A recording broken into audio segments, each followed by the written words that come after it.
ఒక్కసారి కొమ్మూరి గోల్డ్ కి కాల్ చేయండి. తాకట్లో ఉన్న మీ బంగారాన్ని విడిపించి మార్కెట్ ప్రైస్ కి వాళ్ళు కొనుక్కుని మిగతా డబ్బులు మీకు ఇచ్చేస్తారు. నేను నిన్నటి వీడియోలోనే కదా చెప్పాను, ఈడీ అంటే అది జేడీ అని, సిబిఐ అంటే అది జేబీఐ అని, అంటే జగన్ బ్యూరో ఆఫ్ ఇన్వెస్టిగేషన్ అని చెప్పాను కదా. ఈరోజు కరెక్ట్గా మీకు అదే కనపడుతుంది చూడండి. వివేక హత్య కేసులో ఇక విచారించేది ఏమీ లేదు, విచారణ మొత్తం ముగిసింది అని సుప్రీంకోర్టు ముందు సిబిఐ చెప్పింది. విచారణ అంతా ముగియటం ఏంది? వైఎస్ సునీత గారు ఒకటే ఒక్క ప్రశ్న అడుగుతున్నారు. వైఎస్ భారతి గారు చైర్మన్గా ఉన్నటువంటి సాక్షి ఛానల్లో వివేకానందరెడ్డి గారు చనిపోయిన రోజు తెల్లారుజామున గుండెపోటుతో చనిపోయారని ఎందుకు బ్రేకింగ్ వేశారు?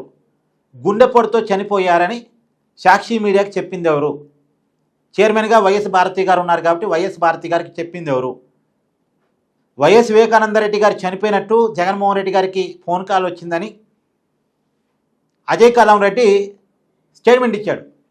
ఆ రోజు అజయ్ కలాం రెడ్డి జగన్మోహన్ రెడ్డి గారితో కలిసి మేనిఫెస్టో మీద మీటింగ్ పెట్టుకున్నారు వాళ్ళు ఆ రోజు తెల్లారుజామున. అదే సమయంలో వైఎస్ వివేకానందరెడ్డి గారు చనిపోయినట్టు ఫోన్ కాల్ వస్తే జగన్మోహన్ రెడ్డి గారు మేడపైకి వెళ్ళి మాట్లాడొచ్చారు అని అజయ్ కలాం స్టేట్మెంట్ ఉంది. ఆయన ఒక ఐఏఎస్ అధికారి. ఆ స్టేట్మెంట్ ప్రకారం ఆ రోజు వైఎస్ జగన్మోహన్ రెడ్డికి కాల్ చేసింది ఎవరు? కాల్ చేసిన వ్యక్తి గుండెపోటు అని చెప్పారా, హత్య అని చెప్పారా? ఒకవేళ హత్య అని చెప్తే సాక్షి మీడియాలో, అది జగన్మోహన్ రెడ్డి గారి సొంత ఛానల్లో, భారతి గారు చైర్మన్గా ఉన్నటువంటి ఛానల్లో ఎందుకు గుండెపోటు అని వేశారు?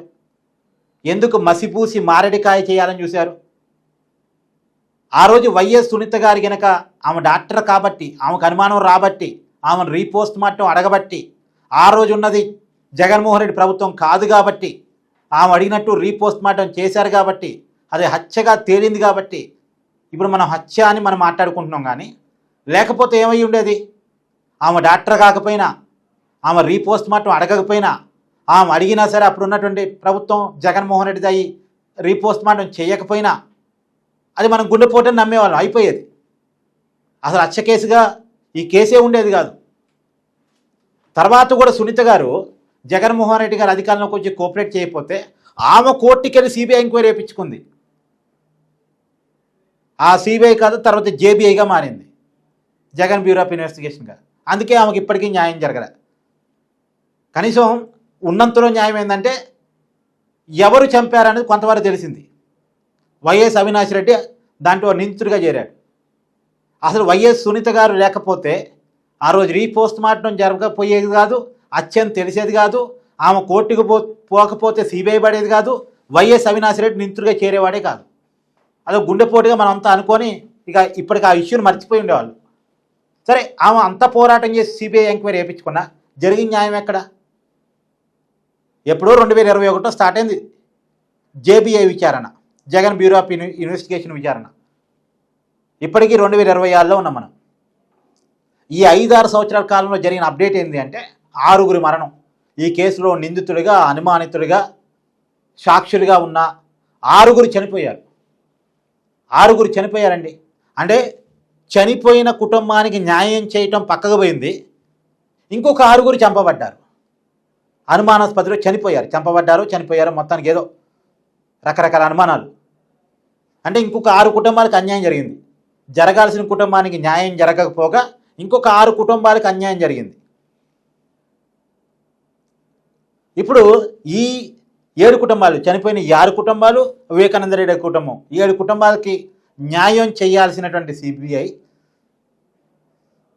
ఇక మేము క్లోజ్ చేసామండి, దర్యాప్తు చేయాల్సినంత చేసాం, కీలకమైన ఆధారాలను సంపాదించాం, కోర్టులో ఛార్జ్ షీట్ వేసాం అని చెప్పింది. ఎందుకు ఇలా చెప్పింది అని ఒక్కసారి లాజిక్గా ఆలోచించండి. ఎందుకంటే ఇంకా వేగవంతమైన విచారణ, లోతైన విచారణ జరిగితే జగన్మోహన్ రెడ్డి గారిని కూడా నిందితుడిగా పెట్టాల్సి వచ్చింది. అసలు నీకెవరు ఫోన్ చేశారు, ఫోన్ చేసిన వాళ్ళు ఏమని చెప్పారు, మరి నీ ఛానల్లో ఎందుకు గుండెపోవడానికి ప్రచారం చేశారు, ఇవన్నీ అడగాలి కదా సిబిఐ. ఇప్పుడు జగన్మోహన్ రెడ్డి గారిని విచారించాలి. ఆ జేబీఐ ఒకరైనా జగన్మోహన్ రెడ్డి విచారిస్తుందా? అదే Jaganmohan Reddy bureau of investigation ఆయన జగన్మోహన్ రెడ్డిని విచారిస్తారా? విచారించరుగా. జగన్మోహన్ రెడ్డి గారి జేబు సంస్థ అది, సొంత సంస్థ అది.